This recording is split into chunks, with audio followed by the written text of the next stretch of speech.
What is going on, guys? Rewinds here, and in today's video I'm going to be reviewing Dragon Ball Super Manga Chapter 80, and got quite a lot of bit to talk about here, to be honest.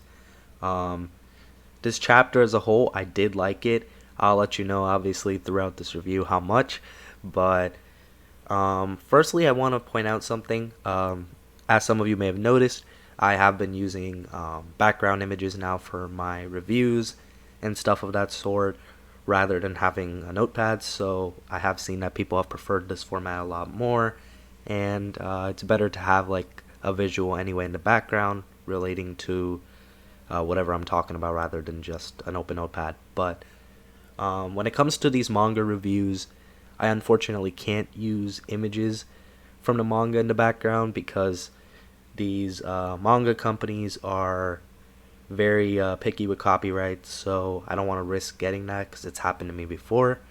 So that's why you're not seeing manga images in the background. Maybe in the future, if I can find like a better way to integrate that into my videos, then maybe I will.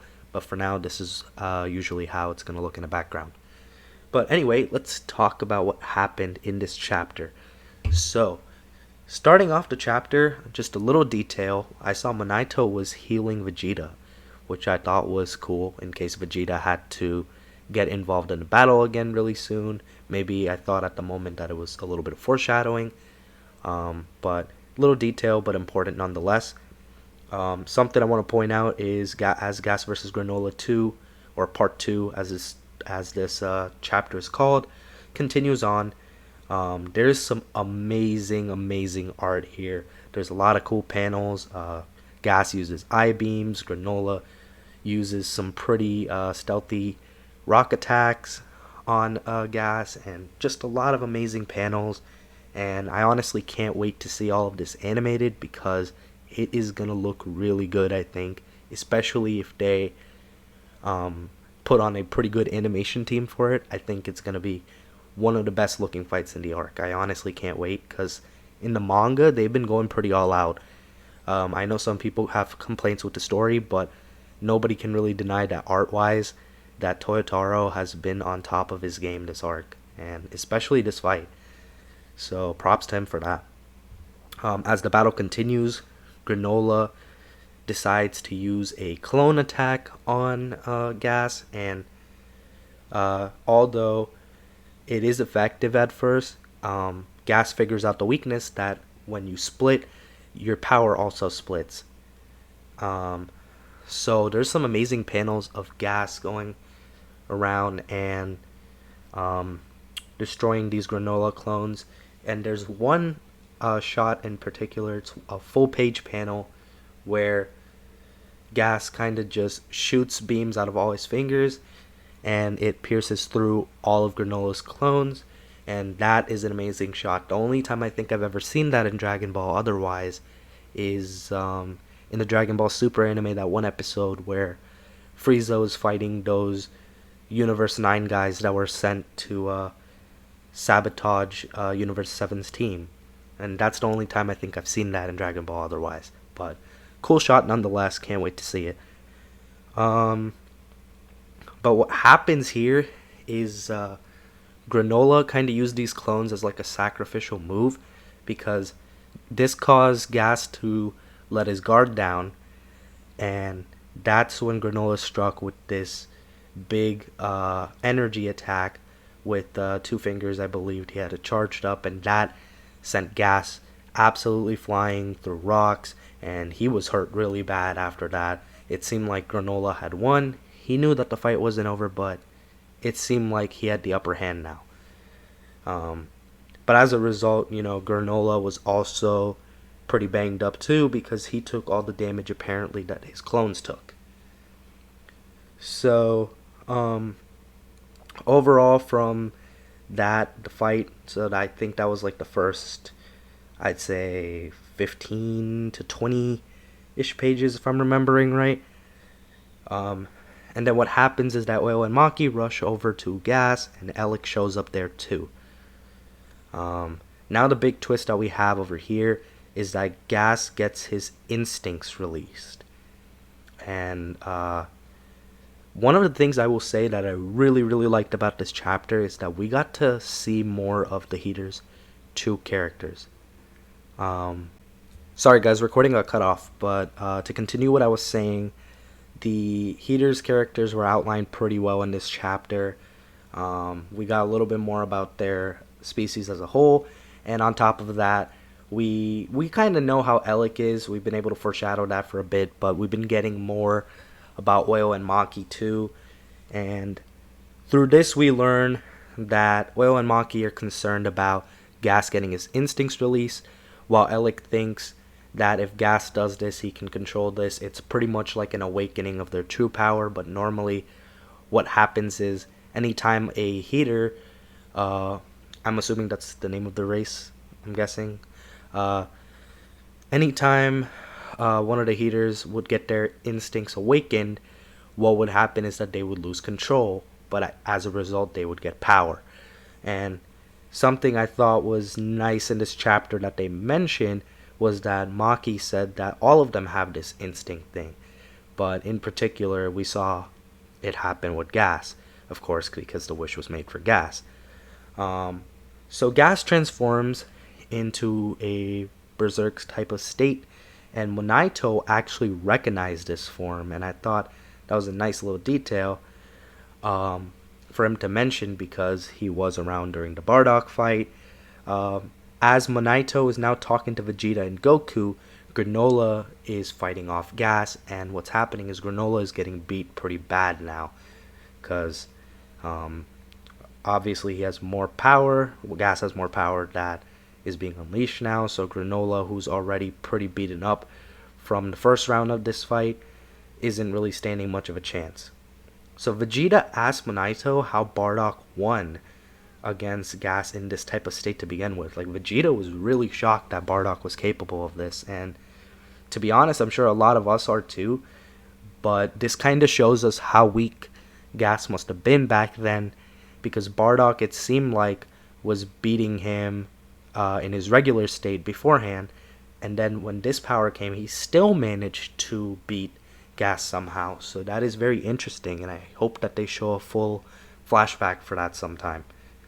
But Monaito says that he doesn't know how Bardock won because of the fact that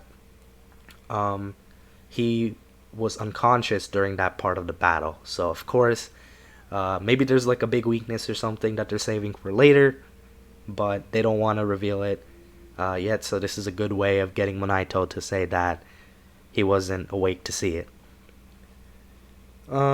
So then what happens is Oil and Maki try to calm down Gas, and they kind of tell him, power is great and all, but like, you gotta get a grip of yourself, gotta control yourself. And I thought this was one of those scenes that I was referring to earlier where we got to see a little bit more of the Heater's characters.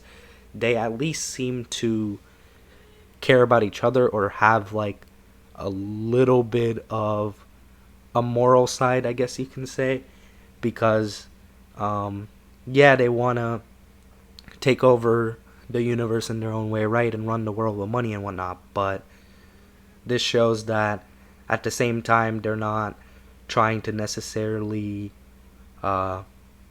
see their brother go completely, I guess you could say, berserk like that, right? So this shows that they do care about him at the least, and they probably do, obviously, are doing this for themselves as well, because Berserk Gas can definitely attack them as well. They might also be recalling how this experience might have affected Gas 40 years ago, so there is also that. And then if we move on from there, we have Gas actually attacks them as they're trying to calm him down, and then after that he proceeds to go on and attack Vegeta as well. Goku goes in and tries to save Vegeta, and what this actually ends up doing is triggering a PTSD type of moment within Gas. And I think this is actually a pretty cool way for him to be able to get a grip of himself and unlock his power the proper way, because this triggers back to a flashback now where we get to see Bardock versus Gas. Really good art, by the way, here too, where we see Bardock pretty much in this charged up state, and he uses like that final attack move he used to try and fend off Frieza's attack as well.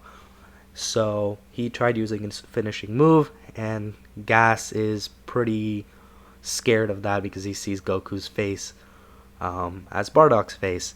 So it's just a reminder to him of what happened to him last time he was in this form, so so long ago. So I think that was a pretty unique way of the next part. Alec tells him that he swore that he would never lose again, which does trigger something in Gas as well. And what ends up happening due to this whole flashback that was triggered by seeing Goku's face was that Gas ended up controlling his power.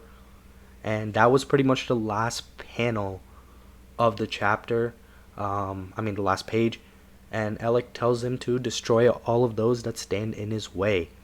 So overall, like I said, a pretty good chapter. I did like it, like I said. I'm going to rate it a 7.5 to an 8 out of 10.